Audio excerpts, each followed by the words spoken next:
Zethik had served the Galactic Council for 7 full cycles. In all that time, he had never felt fear. As a Veltrian, his crystalline body had evolved on a world without predators or danger. His kind did not know what it meant to run from something larger or stronger. They did not know what it meant to lose what they loved. Fear was not part of their existence. This was not weakness in Zethik's mind.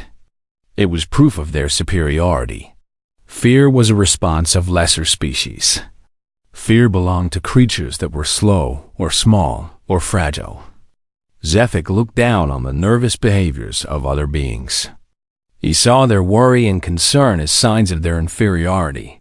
His people had moved beyond such primitive reactions long ago. The Galactic Council met on a station that orbited between 3 stars. Zethik occupied a seat of high rank. He had earned this through 7 cycles of careful political work and strategic thinking. Around him sat representatives from 100 different species.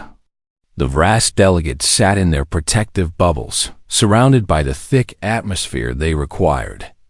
The Nyx floated above their physical seats, their psychic forms shimmering in the light. Small creatures from the outer rim took up space beside giants from the deep systems. Each species had its own strengths and weaknesses. Each had its own role in the council. But Zethik considered his people the strongest. The Veltrians did not need weapons. They did not need special technologies. Their crystalline bodies could withstand impacts that would kill any other being. They moved through space without fear. They made decisions without the emotional noise that clouded other species' judgment. They were the future of the galaxy. Then the reports started coming. At first, they were rumors. A small station in the fringe territory had gone silent. Then a mining colony. Then an entire sector went dark. Zethik paid little attention. The fringe was always unstable. Lesser species often destroyed themselves without any help from advanced civilizations, but the silence kept spreading. A Vras captain named Kos brought the report to the council. His voice carried something Zethik recognized as distress. Zethik found this weakness in his fellow council members somewhat uncomfortable. "We do not know what they are," Kos said, his words urgent and quick. "But they consume everything. Entire stations, fleets, systems. They do not want territory or resources. They want to eliminate all life." "That is not logical," said a Nyx representative, her psychic form pulsing with confusion. "What entity gains from universal destruction?" "We do not know," Kos repeated. "We only know that they advance faster each cycle. They have destroyed 17 systems in the last 4 months, and they move toward the outer territories." Zethik felt something move through his crystalline body. It was not fear. Fear was impossible. But it was something unusual. Something that made him feel less than certain about his own supremacy. The Crow, as the advancing force came to be known, did not respond to messages. They did not negotiate. They did not show interest in communication of any kind. They simply moved forward like a wave, consuming everything in their path. Their ships were crude. Their weapons were brutal. By all logical measures, they should have been easily defeated by the Council's combined forces, but they kept coming. The Council called for strategic planning sessions. Species that had never spoken before offered ideas. Defenses were proposed. Retreat strategies were discussed. Zethik listened to all of it. He heard fear in nearly every voice. He heard desperation in the words of beings who finally understood that their technology and their intelligence might not be enough. Then Jonathan arrived at the council. He was human. This was the first time Zethik had truly paid attention to the human delegate.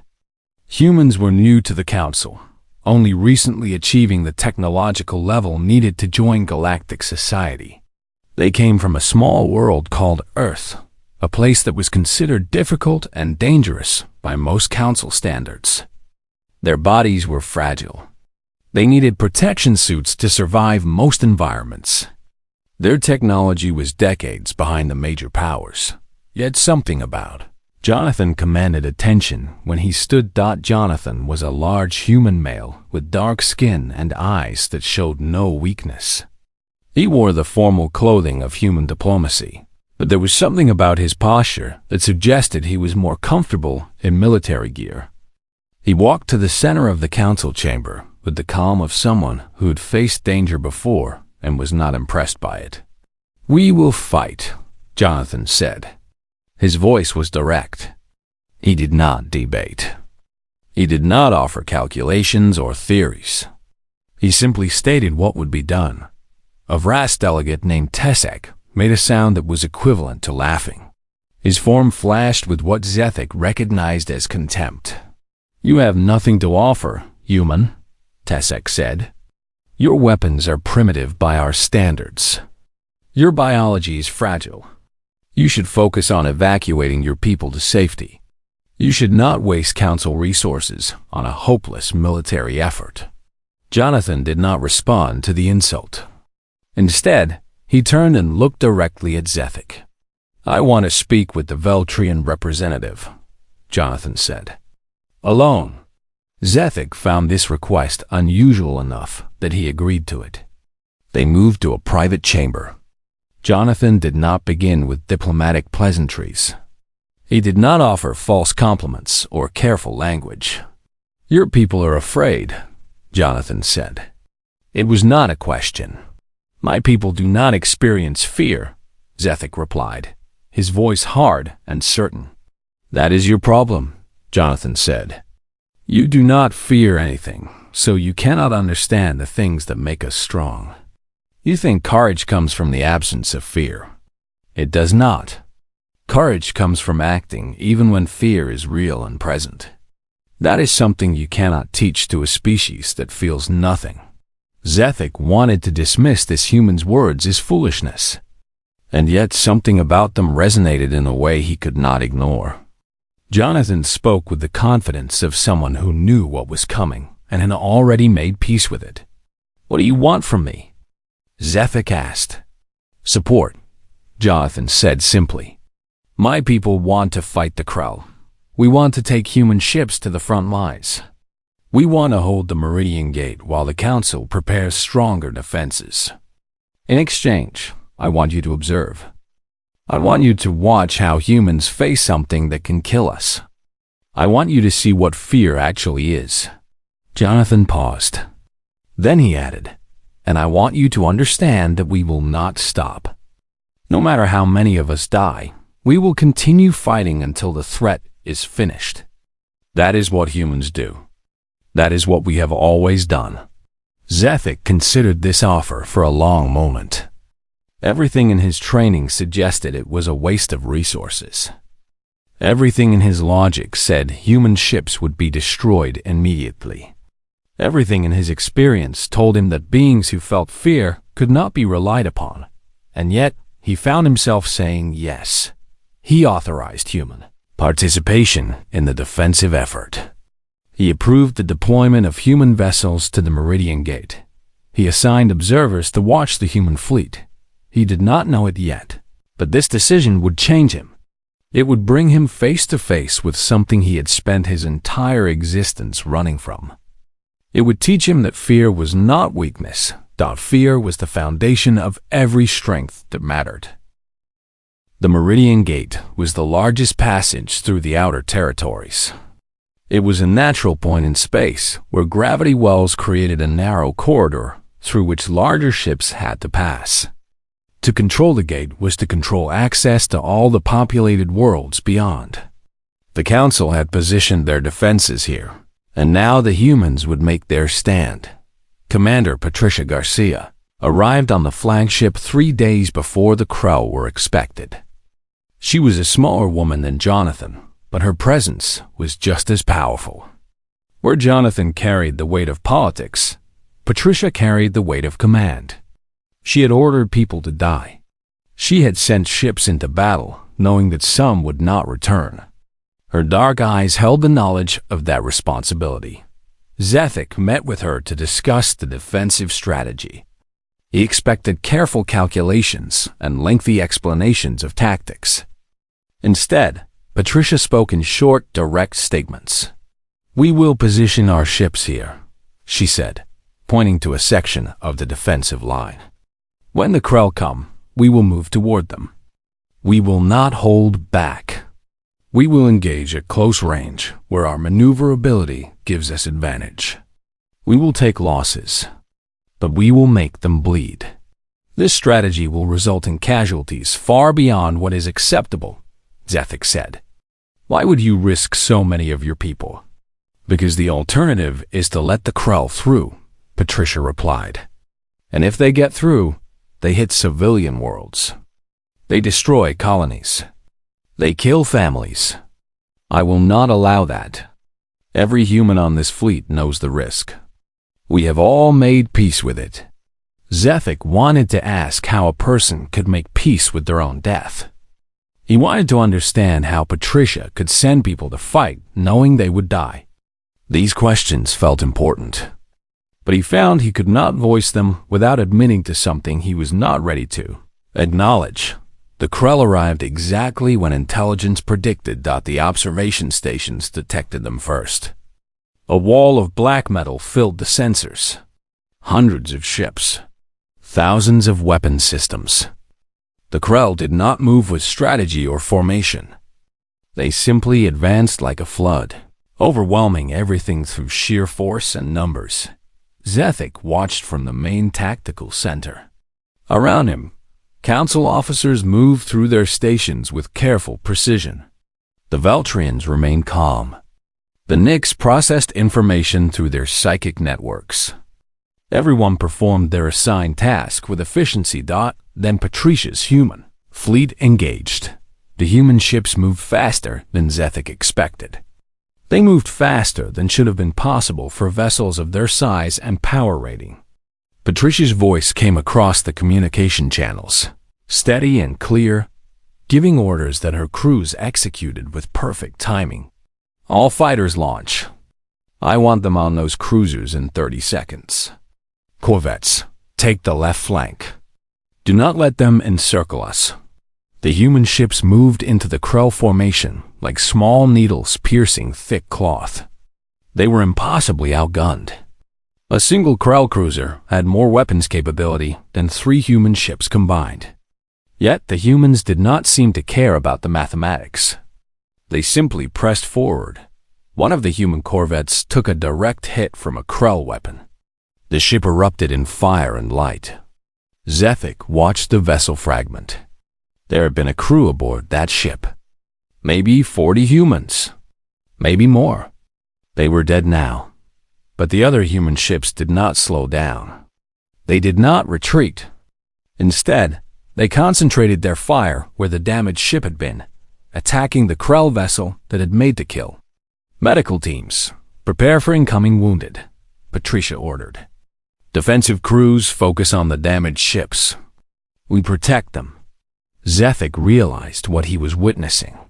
The humans were not fighting as individuals. They were fighting as a single organism with many parts.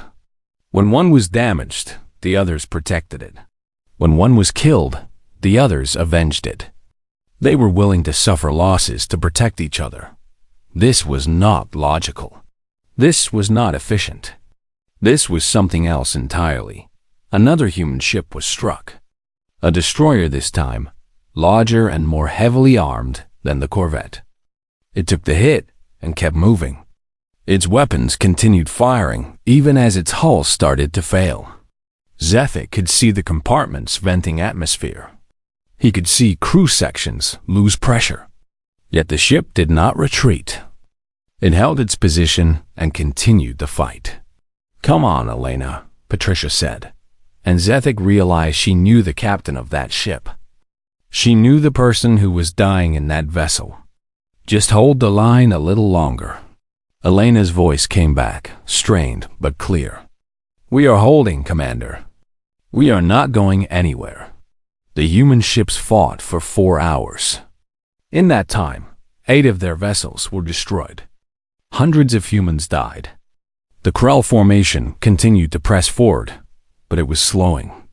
The human fighters and corvettes were taking down Krell ships faster than the Council's larger vessels could manage. The human pilots were flying with a recklessness that bordered on suicidal, attacking from angles where they had no cover, pressing in even when the odds were clearly against them. Zethik found himself moving closer to the tactical display. He found himself tracking individual human ships and wondering if they would survive the next engagement. He realized he wanted them to survive. He wanted Patricia and her fleet to succeed.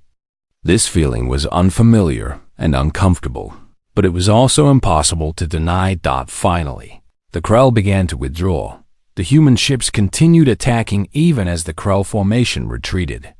Patricia held them back only at the last second, ordering them to return to formation instead of pursuing. "Do not overextend," she commanded. "Fall back to defensive positions.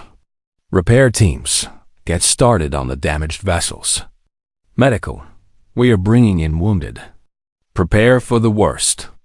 Zethik looked at the casualty reports as they began to come in. 300,000 humans dead.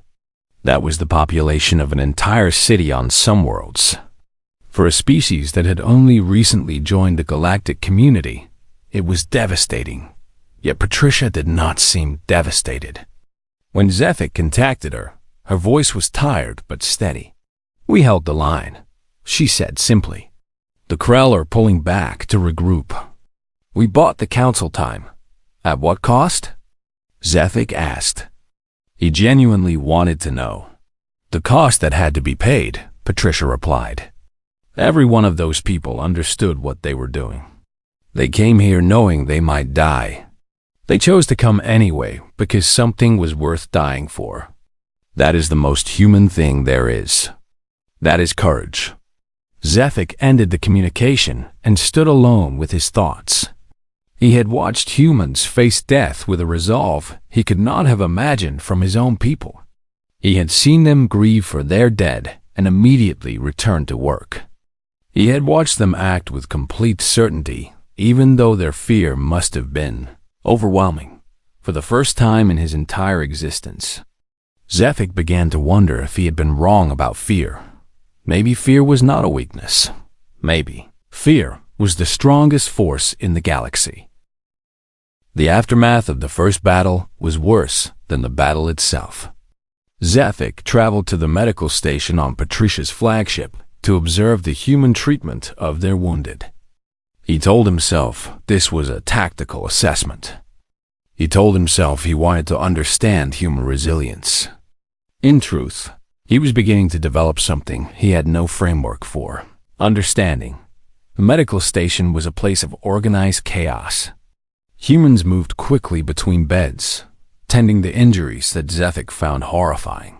One woman had lost her entire left arm to a weapons blast.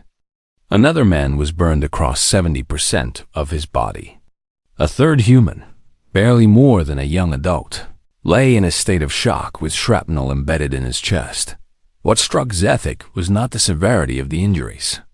It was the response of the medical staff and the other patients. An engineer named Lauren, the woman missing her left arm, looked up at Zethik with eyes that held no self-pity. She spoke through pain medication, but her voice remained clear. "We held the gate," she said. It was not a question. It was a statement of fact that mattered more than her own condition. Zethik approached her bed carefully. His crystalline form reflected the harsh lights of the medical facility. Up close, Lauren could see the geometric patterns that made up his body. She did not show fear at his proximity, though many species found the Veltrians unsettling to look at. "You sacrificed a great deal," Zethik said. He was not certain this was the right thing to say. "I would sacrifice more if I could," Lauren replied. "My crew made it. That is what matters. I knew the risk when I boarded that ship. Every day I served on this vessel, I understood that I might not come home. But I came home, and that is worth any injury." An older human, a captain named Henry, sat up from a nearby bed despite visible injuries to his ribs and legs. He had been listening to the conversation. "You do not understand us," Henry said to Zethik. It was not an accusation. It was an observation. "You think we are primitive because we feel things. You think we are weak because we experience pain. But pain teaches us what we are fighting for. Fear reminds us what we have to lose." "I am attempting to understand," Zethik said carefully. "Then let me explain," Henry said. He moved slowly, clearly in pain with each motion. "My family lives 3 systems away. My daughter is 8 years old. My wife teaches at a university. They are safe because we held that gate. Because humans were willing to get hurt and die so they would stay safe. That is not weakness. That is the strongest thing I know." Zethik left the medical station without responding. He could not formulate words to address what he had just learned. The humans had fought not because it was strategically advantageous. They had fought because they loved people who lived beyond the gate. They had sacrificed themselves for the sake of family, community, and the future. Over the next 2 weeks, Zethik spent more time with the human crew. He observed their repair operations. He watched how humans responded to loss. He saw them gather in small groups and speak about the dead. These gatherings were called memorials, and Zethik attended one out of curiosity. Patricia stood before her assembled crew and spoke names. She spoke about engineers and pilots and tactical officers. She spoke about Lauren's bunkmate, a young woman named Casey who had died when her fighter was shot down. She spoke about the captain of the corvette that had been destroyed in the first strike, Captain Robert, who had continued firing his weapons even as his ship was falling apart around him. "We remember these people," Patricia said. Her voice did not break, but Zethik could hear the weight of emotion beneath her words. "We remember what they did. We remember why they did it. And we understand that the price they paid was not in vain. Because beyond this gate, families wake up in the morning. They go to school. They go to work. They go to sleep at night safe because Robert held that line. Safe because Casey flew her fighter into the Krell formation. Safe because these humans, our humans, decided that safety was worth dying for." Zethik found this concept revolutionary. In Veltrian society, individuals were interchangeable. The loss of one meant little because the whole remained unchanged. But humans seemed to operate with different mathematics. Each individual was unique and valuable. The loss of one affected all of them. Then the reports came through that the Krell were preparing another assault. This time, the attack would be larger. Intelligence suggested the Krell were adapting to human tactics. They would attack along multiple vectors and overwhelm the defensive line. Through sheer force of numbers, Patricia held a strategy meeting with her senior officers and with Zethik as an observer. The humans discussed their options with brutal honesty. "We cannot hold," one officer said simply. "They have too many ships. They have too much firepower." "Then, we do not try to hold," Patricia said. "We try to damage them. We try to take as many of them down as possible. We buy the council time to build additional defenses. That will result in heavy casualties," the officer replied. "Most of us will not survive this engagement." Patricia nodded slowly. "I know. I will not order anyone to participate. This is voluntary. But I am going to ask for volunteers. I am going to ask people to knowingly fly into a battle where survival is unlikely." Zethik listened as Patricia asked her people to accept probable death. He expected resistance. He expected fear to overcome duty. Instead, every officer in that room voluntarily committed to the operation. When the meeting ended, Zethik asked to speak with Patricia alone. She led him to her quarters, a small space that held few personal items except for a single photograph.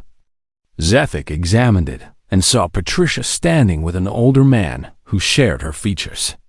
"My father," Patricia said. He was a military commander as well. He died in battle when I was young. I did not understand why he would risk his life for duty. I did not understand until I was older. He was protecting me. He was protecting my future. Every person who dies in this conflict is doing the same thing. They are protecting the futures of people they love. How do you live with this knowledge? Zethik asked. How do you send people to their deaths? Carefully, Patricia said, and with the understanding that the alternative is worse. If we do not hold, the Krell will destroy everything beyond this gate. They will destroy the families and the futures and the dreams of billions of people. So yes, I send humans to their deaths. And yes, I carry that weight. And yes, I would do it again because something has to stop the Krell. And right now, we are the only ones willing to stand in their way. Zethik left her quarters with his certainty shattered. He had come to the human fleet expecting to observe a hopeless struggle. Instead, he had found something beautiful and terrible. He had found a species that understood the value of individual lives and was willing to sacrifice those lives anyway because something mattered more than survival. He had found courage. The second wave came with 5,000 Krell ships. Patricia commanded only 300 human vessels. By any mathematical measure, the battle was decided before it started. The humans would be destroyed. The Meridian Gate would fall. The Krell would pour through into the populated worlds beyond. Zethik requested permission to station himself on the bridge of a human destroyer. Patricia assigned him to the vessel under the command of Captain David Martinez. David was young for a human military officer, perhaps 30 years old by human counting. He had intense dark eyes and moved with controlled precision. He had lost his best friend in the first battle and said nothing about it. When Zethik came aboard the destroyer, David greeted him with simple efficiency. "You will stand here," David said, indicating a position that would give Zethik clear visibility of the tactical displays. "If things get bad, you stay with my crew. You do not try to be a hero." "I am a Veltrian," Zethik said. "I do not understand what you mean by hero." "You will," David replied. "Before this battle is over, I think you will understand a lot of things." The crew of the destroyer was 67 humans. Zethik learned their names over the next hour of waiting. There was Marcus, the weapons officer. There was Grace, who managed the ship's systems. There was Kevin, who flew the vessel with the precision of someone who had done it 1,000 times.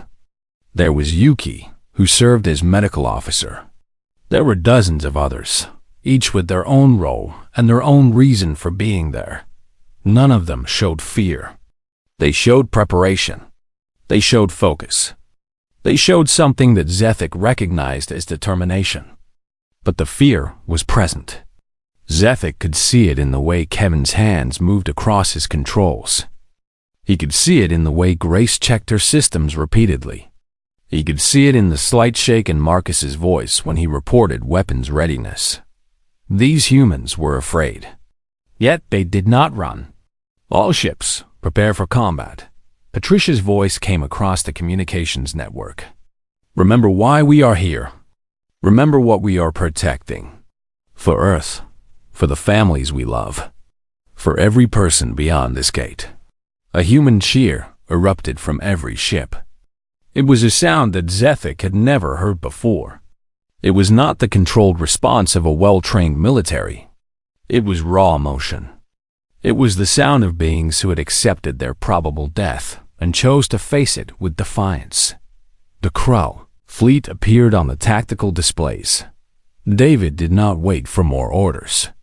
He began moving his ship forward toward the enemy formation. The human corvettes and fighters launched, spreading out in a defensive pattern that looked random to Zethik, but which David immediately began to reference in tactical conversations. "Corvette Group Alpha, swing left," David commanded. "Give them a crossfire on those cruisers." Martinez to all human ships, "Do not hold back. Full weapons, maximum damage. The first Krell weapons fired, the destroyer shook.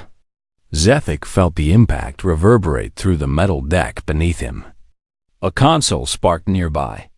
Grace moved to it without hesitation, her fingers flying across the interface even as the ship continued to shake. "Shields holding," she reported. "Forward sections have minor damage. Engines are operating at 95% capacity." The human ship returned fire. Marcus's weapon struck a Krell cruiser with perfect accuracy. The alien vessel took the hits and continued advancing. "That should have destroyed it," Kevin said, surprise in his voice. "Different targets," David ordered immediately. "Marcus, concentrate fire on that carrier. I want its weapons offline." The human ship adjusted its course. It moved directly toward a Krell formation that should have consumed it in seconds. Yet David piloted the destroyer with such precise timing that they slipped between Krell vessels. Marcus's weapons pounded on the carrier, slowly stripping away its defensive systems. Another human ship exploded nearby. Zethik recognized it as the frigate under Captain Elena's command. David's face remained focused and calm, but Zethik saw his hands tighten on the armrests of his command chair. "Elena?" David called across the communications channel. Only static answered. "Fire on that Krell ship," David said to Marcus. His voice had changed. It was harder now. Colder. "I want it destroyed." "Aye, Captain," Marcus replied, and Zethik heard the same tone in his voice. Elena's death had just made it personal. The battle raged for hours. The human ships were being systematically destroyed. Yet with each loss, the remaining humans seemed to fight harder. They formed smaller groups. They supported each other. They protected the damaged ships until those vessels could be repaired or their crews evacuated. YUKI, the medical officer, ran a constant stream of reports about human crew members who had been injured in explosions and impacts. With each report, the remaining crew members seemed to fight even more fiercely. Zethik realized they were not fighting for strategic advantage. They were fighting for each other. A section of the destroyer took a direct hit. The impact killed 3 crew members instantly. Grace's station was damaged. She was thrown to the floor, but immediately got back up, limping to another console to continue her work. "Medical to the bridge," David called. "We have injuries." Yuki appeared almost instantly, a medical pack in her hands. She treated Grace's injured leg while the engineer continued working at her secondary station. The casualness with which they treated injury and death was shocking to Zethik. These humans had incorporated loss into their decision-making process. They expected casualties. They had planned for casualties. And they continued fighting anyway. "How many ships have we lost?" David asked. 217, Kevin reported quietly. 83 remaining. 8,000 humans had died in the space of a few hours. The destruction was catastrophic by any measure. Yet David did not order a retreat. He did not suggest that resistance was futile. Instead, he looked at his remaining people and nodded with something that might have been respect. "We have taken them down to half strength," David said. "We are winning. I want every ship we have left to know that we are winning. Pass that message." The communication went out across the remaining human fleet. And somehow, knowing they were winning seemed to matter more than knowing they were dying. The Krell formation began to fracture. The alien species, with their collective intelligence, did not seem to understand how to cope with an enemy that would not surrender despite superior firepower. For the first time, Zethik realized that the Krell fought like a machine. They followed logic and strategy. The humans fought like an organism. They fought with purpose and passion and connection. Finally, the Krell began to retreat. The human ships did not pursue. Patricia held them back, ordering them to fall into a defensive formation and prepare for repairs and recovery operations. The remaining 83 ships gathered at the Meridian Gate, bloodied but unbroken. Zethik looked at David. The human captain was breathing heavily. His hands were shaking slightly. Blood stained his uniform from an injury he had apparently not noticed. His eyes held the weight of command, the knowledge of how many people he had just ordered into death. "We held," David said simply. "We held the gate." Zethik realized in that moment that he had been wrong about everything. Fear was not weakness. Fear was the weight of knowing what was at stake.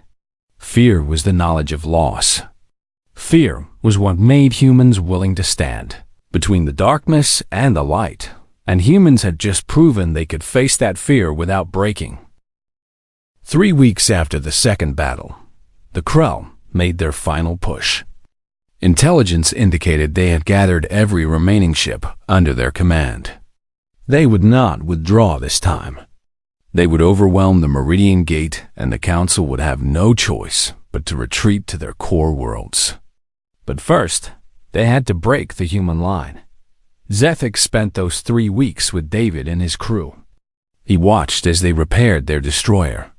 He watched as they trained replacement crew members who had been brought up from the lower decks. He watched as they processed their grief and returned to their duty. David had lost 112 crew members in the last battle. The destroyer now carried mostly new faces. Yet somehow, the ship maintained its character. The new crew members adopted the values of the ones who had died. They adopted the focus and the determination and the willingness to face the impossible. On the day before the final battle, David invited Zethik to his quarters. It was a small space, barely larger than a closet by Zethik's standards. But it held something that made Zethik pause. A photograph. It showed David as a younger man, standing beside an older human woman who shared his features. "My mother," David said. "She lives 2 systems beyond the gate. She's as a doctor. She saves lives. Every day she wakes up and goes to work because she believes that life has value. That is what we are protecting here. That is what the humans on my ship died for." David looked at the photograph for a long moment. When he spoke again, his voice was different. It was bare of the military commander's control. It carried only the weight of the person beneath the rank. "I am afraid," David said. "I am terrified. I have sent more than 200 people to their deaths. And tomorrow, I will probably send more. I do not know how to live with that. I do not know how to carry that weight. But I do it because the alternative is that my mother dies. Because the alternative is that billions of people beyond this gate die. So I am afraid, and I do my duty anyway." Zethik found that he could not respond. He had spent 7 cycles believing that fear was weakness. He had built his entire philosophy on the idea that advanced species evolved beyond emotional responses.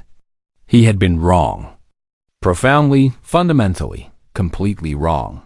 The final battle began at dawn. The Krell fleet was massive. Every sensor showed the same impossible odds. Thousands of ships against fewer than 80 human vessels. Mathematical probability suggested the battle would be over in hours. Yet Zethik had learned by now that mathematics could not predict human behavior. Patricia led her fleet into the Krell formation with the same precision she had shown before. She did not hesitate. She did not request reinforcement from the main Council fleet. She simply moved forward and began the work of dying slowly enough to take the enemy with her. David's destroyer flew point, moving directly at the densest part of the Krell formation. Kevin flew the ship with perfect timing, placing them at angles where the human weapons could deal maximum damage. Marcus called out targets with precision. Grace rerouted power from dying sections to keep the critical systems operating, and the humans fought. For the first hours of the battle, they held. For the first hours, the Krell began to take massive damage. For the first hours, the humans seemed like they might actually prevail. Then a Krell, weapons struck the bridge of Patricia's flagship directly. The massive council cruiser that Patricia commanded shook from the impact. Zethik watched the sensors as the flagship's power systems began to fail.